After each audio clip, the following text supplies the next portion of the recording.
What is the Queensland Synod currently doing in the leadership space? So I just want to take us back for a moment to think about where we've come from.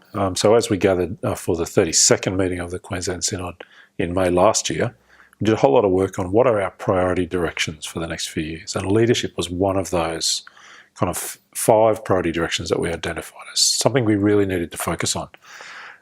So as a result of that, the Synod Office has been working on a range of resources and opportunities to support the development of leadership across the life of our church. And in particular also, we've been trying to write or describe our leadership development framework. So I guess a way of thinking about leadership and thinking about the ways in which we think the development of leadership could occur in the life of our church. So that framework's now available on the Synod website, and with it a whole range of different resources to assess training experiences or to think about our own capacity as leaders and where we might have strengths or weaknesses, those sorts of things.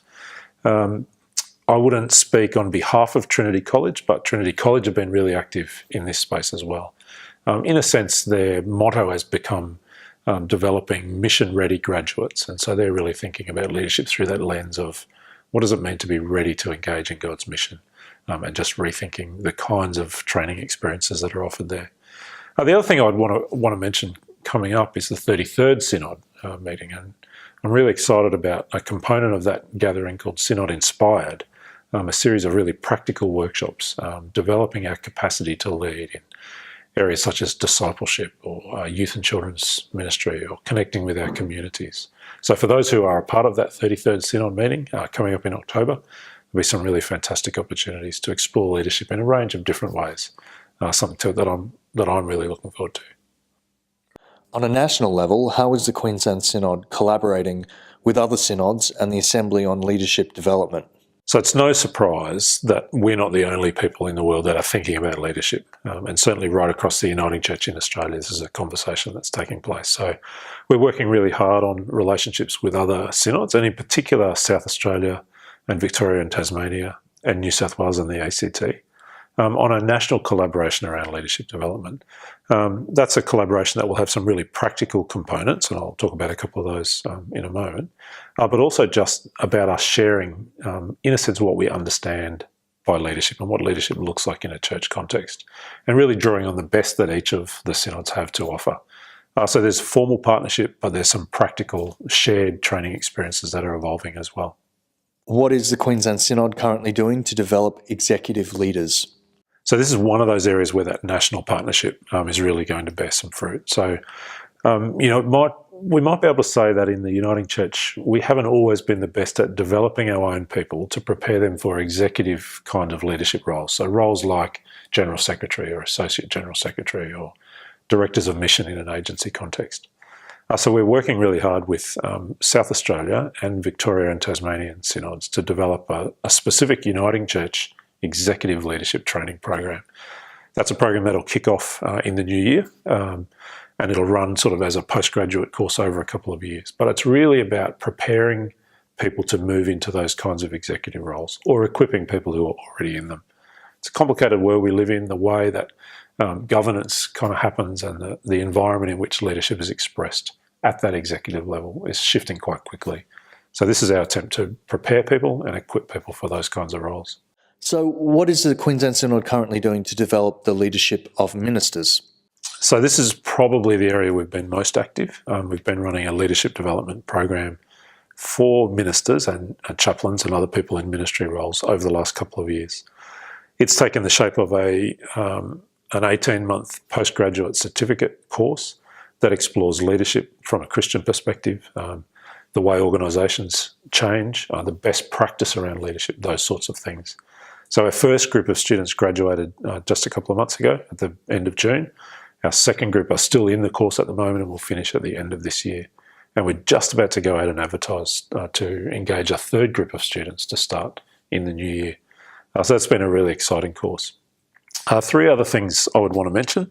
The first is that there's some work going on around how we develop people in what's known as the third phase of ministry. So this is the first few years out of college into ministry roles.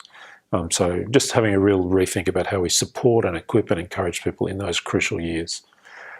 The second thing is that Trinity College, Queensland, again, not to speak on their behalf, but have been really working hard on the continuing education offerings and the way ministers can access continuing education, just simplifying some of that, reducing some costs, broadening the offerings that are available there. And thirdly, it's not always the Synod that's active in this space. So one of the really exciting courses that's re-emerged in Queensland is a course called The Fundamentals of Transitional Ministry. So it's really about equipping ministers to read the culture of their community and to shape it in kind of proactive and interesting and really helpful way. So it's the first part of a training course that leads on to accreditation as an intentional interim minister. But this first course, this Fundamentals of Transitional Ministry, is a fantastic training opportunity for ministers. An offering coming up in September this year, hosted by Moreton Rivers Presbytery and with some support from the Synod. What kind of tools are available to local churches to help them develop their leadership capacity? Well, two things I want to mention here. One is what's called the Mission-Shaped Ministry course. So Mission-Shaped Ministry is really about helping people to design and lead innovative, fresh expressions of church. So it's really oriented around lay leaders who are trying to start some new and interesting and engaging kind of initiatives in the life of their church and their wider community. So Mission-Shaped Ministry, again, we've been running for a couple of years, but has been reshaped this year. And it's a course that's offered in partnership with South East Queensland-oriented presbyteries and runs over a number of Saturdays for the rest of this year and into the next year. A fantastic training experience for leaders in a congregational context. The second is a series of leadership workshops that we're working on developing right at the moment that are based on that leadership framework that I spoke about earlier. So really designed to be used, for example, in a church council setting or with a church youth ministry leadership team or a worship team, a series of short workshops, about 30 minutes each, that each explore a different facet of leadership. Now, we've just tested the first round of those workshops last week, got some great feedback, some changes we need to make. So we're hoping to launch those or preview those at the Synod meeting in October, but to make those widely available for next year. Uniting Leaders Conference, it's coming up later in the year, so what can participants expect from attendance, and why is it an important event for the Queensland Synod to participate in? Firstly, they can expect to have a great time. It's a gathering of the tribe. This is people from right across the Uniting Church, all around Australia, who are interested in who we are as a church, where we're heading, what kind of leadership might be expressed to help us get to those places. The first of these ran last year in 2016. It was hosted at New Life on the Gold Coast. This year in Adelaide, coming up at the end of August, just a couple of weeks away, in fact.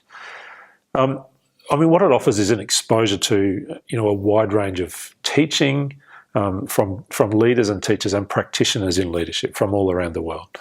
So for this year, Nancy Beach of Willow Creek Community Church is one of the keynote speakers, together with Mark Connor from Melbourne. And so, Nancy and Mark and a number of other speakers will just bring a range of different perspectives.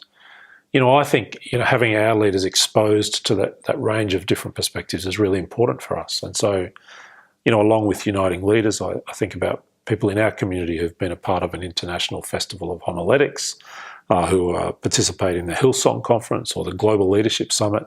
These kinds of events, along with our own Uniting Leaders, our own in-house leadership conference, I think they're fantastic for our community. What is the Queensland Synod currently doing to develop the leadership capabilities of young people?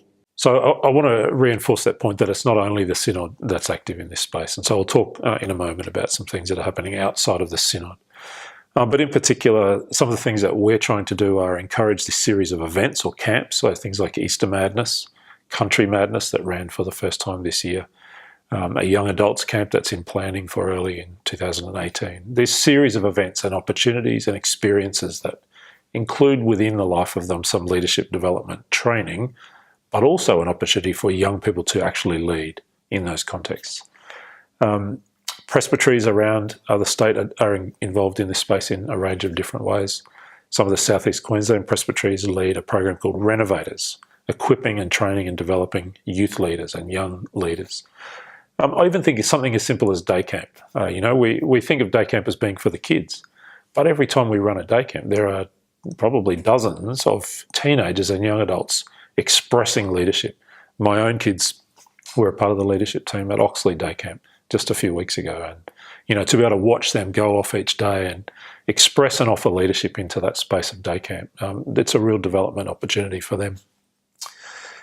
We're a part of a national movement. So in the life of our church nationally, again, in terms of engaging young people and equipping young leaders, things like our National Christian Youth Convention, things like About Face coming up in January next year, an intercultural exchange, living in Indigenous communities and then reflecting on that. Our President's Young Leaders Conference, another example. There probably are two particular initiatives of the Synod that I would mention. The first is at Trinity College, working really hard at the moment to set up a new gap year program. So a program designed for young adults just out of school, maybe 17 to about 19 or 20.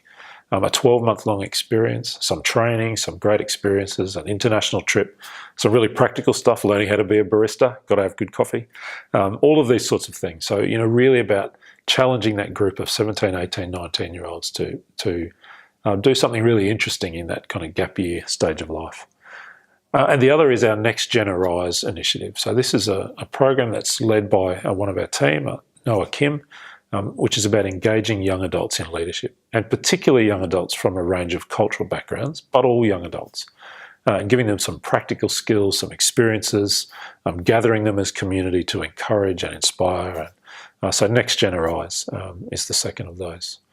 I mean, I actually could talk nearly all day about leadership, and I'm quite excited about what's happening. The thing I would want to reinforce most of all, though, is that any good leadership, I think, in the life of the church emerges from quality discipleship. So any time we're thinking about what it means to follow Jesus, we are, in a sense, equipping people for leadership. I think the two are closely entwined, that as I say, quality leadership emerges from quality discipleship. I think that's the main thing I'd want to say.